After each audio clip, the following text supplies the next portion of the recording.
Assalamualaikum warahmatullahi wabarakatuh. Perkenalkan, nama saya Siti Istiqomah, NIM 180311100091. Di sini saya akan mempresentasikan tentang pertanian organik. Yang pertama yaitu pendahuluan.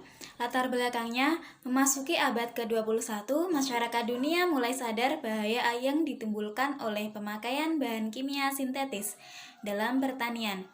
Orang semakin berhati-hati dalam memilih bahan pangan yang aman bagi kesehatan dan ramah lingkungan. Gaya hidup sehat dengan slogan Back to Nature telah menjadi tren baru, meninggalkan pola hidup lama yang menggunakan bahan kimia seperti pupuk, pestisida kimia sintetis, dan hormon tumbuh dalam produksi pertanian. Pangan yang sehat dan bergizi tinggi dapat diproduksi dengan metode baru yang dikenal dengan pertanian organik. Nah, rumusan masalahnya di sini yaitu apa yang dimaksud dengan pertanian organik, dan tujuan pembahasannya yaitu untuk mengetahui tentang pertanian organik. Bab 2 yaitu isi. Yang pertama yaitu pertanian organik.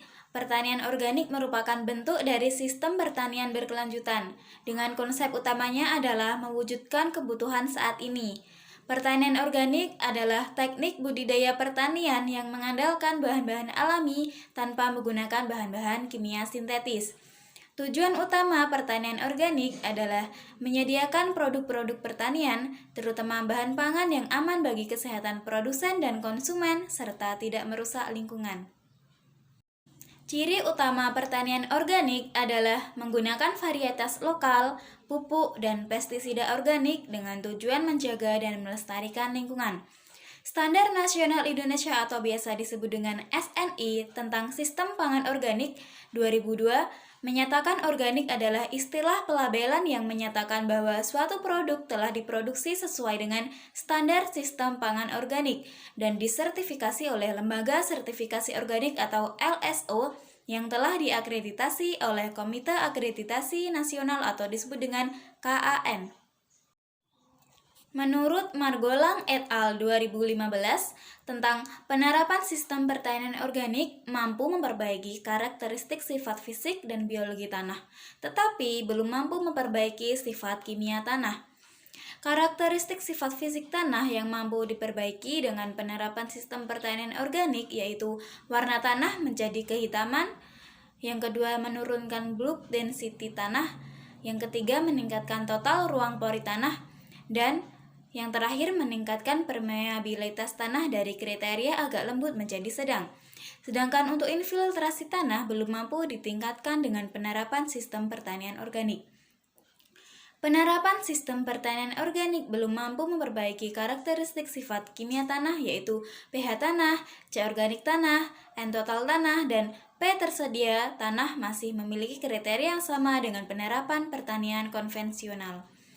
Nah, penerapan sistem pertanian organik juga mampu memperbaiki karakteristik sifat biologi tanah dengan meningkatkan respirasi tanah, jumlah mikroorganisme tanah, dan populasi cacing tanah. Memasuki bagian 2.2 yaitu prinsip-prinsip pertanian organik.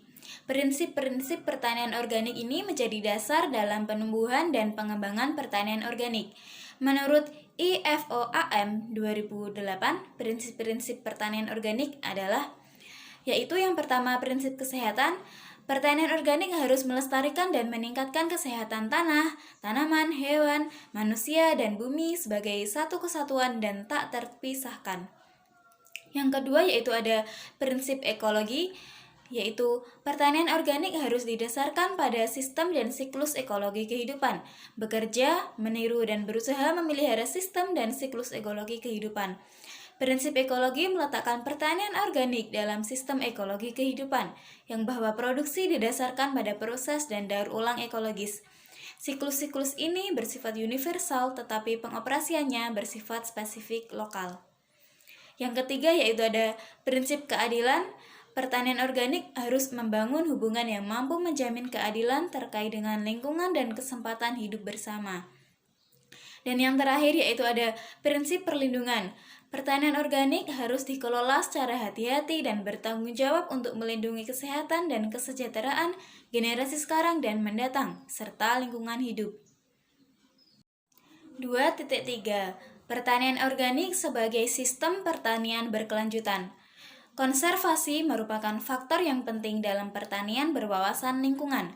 Konservasi sumber daya terbarukan berarti sumber daya tersebut harus dapat difungsikan secara berkelanjutan atau kontinu.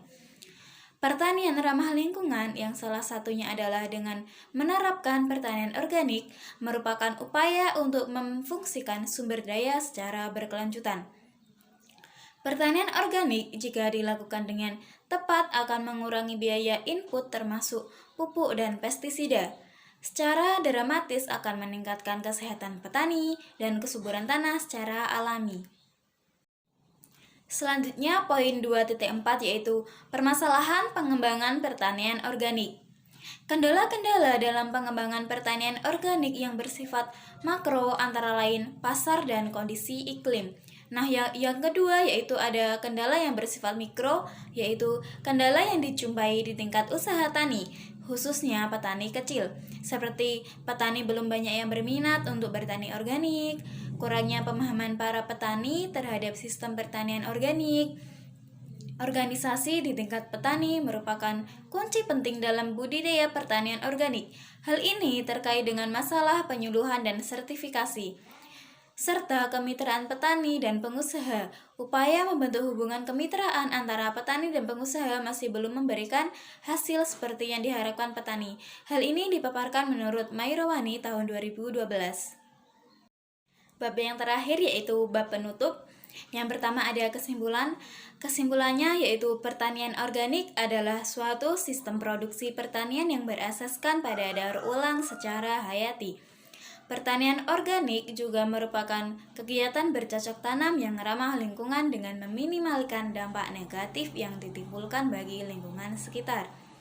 Ciri utama dari pertanian organik adalah menggunakan varietas lokal, pupuk dan pestisida organik dengan tujuan menjaga dan melestarikan lingkungan.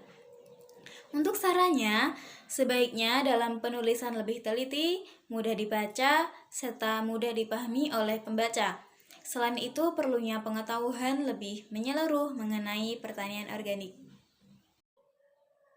Demikian presentasi yang dapat saya sampaikan, kurang lebihnya saya mohon maaf.